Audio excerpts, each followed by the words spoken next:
গরমকাল হচ্ছে আল্লাহর একটা নেয়ামতের সময়। এই সময় যে এত পরিমাণে ফল ফলাদি পাওয়া যায়, লিচু কাঁঠাল থেকে শুরু করে আরো কত রকমের ফল। তো এই ফলটা কে কে চিনেন? এটাকে আমরা বলি আসলে ডেউয়া।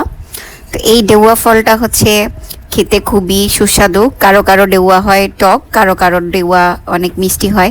তো এই ডেউয়াটা যখন একদম পরিপূর্ণভাবে পাকে তখন কিন্তু অনেক মিষ্টি স্বাদের হয়। তো এটা একটু আধা কাঁচা পাকা। তো এই যেটার মধ্যে কিন্তু বিচি আছে এবং ভিতরে কাঁঠালের কোষের মতো ছোট ছোট কোষ হয়।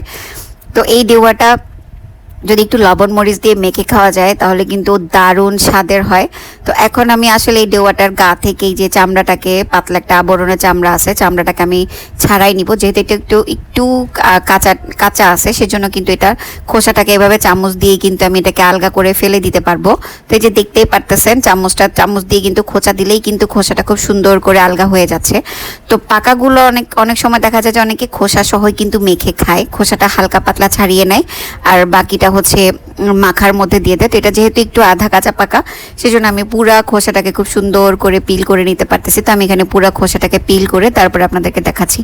এই ফল কেন গরমের সিজনে আসলে এত ফলের নিয়ামত আল্লাহ তাআলা আমাদের এই দেশটাতে দিয়ে দিয়েছে। যেমন লিচু, কাঁঠাল, তারপর হচ্ছে লটকন, বিভিন্ন ধরনের ফল। কয়েকদিন পরে হচ্ছে আমলকি, এগুলো সিজনও চলে আসবে।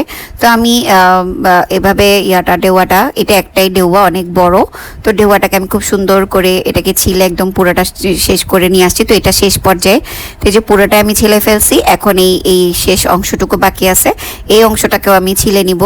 তো এটাকে অনেকে যখন একদম পেকে যায় এবং মিষ্টি স্বাদের হয় তখন কিন্তু এটাকে লবণ মরিচ ছাড়াই খুব সুন্দর করে খাওয়া যায়। তো এটা যেহেতু এখন একটু আধা কাঁচা পাকা টাইপের, একটু টক, হালকা একটু টক স্বাদের, বাট এটা খেতে কিন্তু অনেক মজা।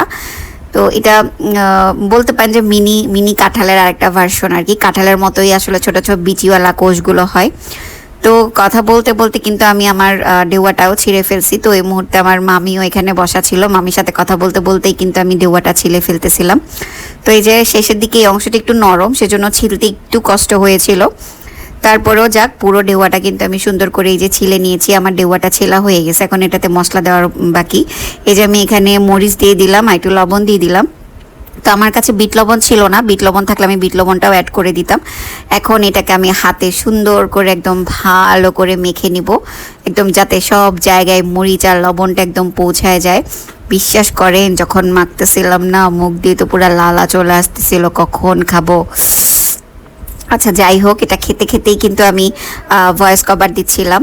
তো এই পর্যায়ে আমার মোটামুটি লবণ আর মরিচ এটাতে পৌঁছায় দেওয়া হয়েছে। এই মুহূর্তে আমি এখানে একটু চিনি দিয়ে দিব স্বাদের জন্য, মানে যাতে এটা টক মিষ্টি ঝাল একটা স্বাদের হয়। তো এই যে চিনি দিয়ে ফাইনালি আমি এটাকে সুন্দর করে মাইখা একদম এটাকে ভর্তা করে নিলাম। এখন আমি এটাকে খাবো বসে বসে, যদিও আর কেউ নাই, আমার মামি একটু করে খাইছে। এরপর আমি এখন এটা বসে বসে খাবো। তো এরকম মজার ডেউয়া মাখা খাইতে কার কার ভালো লাগে তাহলে অবশ্যই কমেন্টস করে জানাবেন, এবং কার কার অঞ্চলে এই ফলটাকে কি নামে চিনে তাও অবশ্যই জানাবেন। অসাধারণ টেস্ট, অনেক মজা। গরমে বেশি বেশি ভিটামিন সি জাতীয় খাবার খাওয়ার চেষ্টা করবেন, কারণ ভিটামিন সি কিন্তু শরীরের জন্য অনেক উপকারী।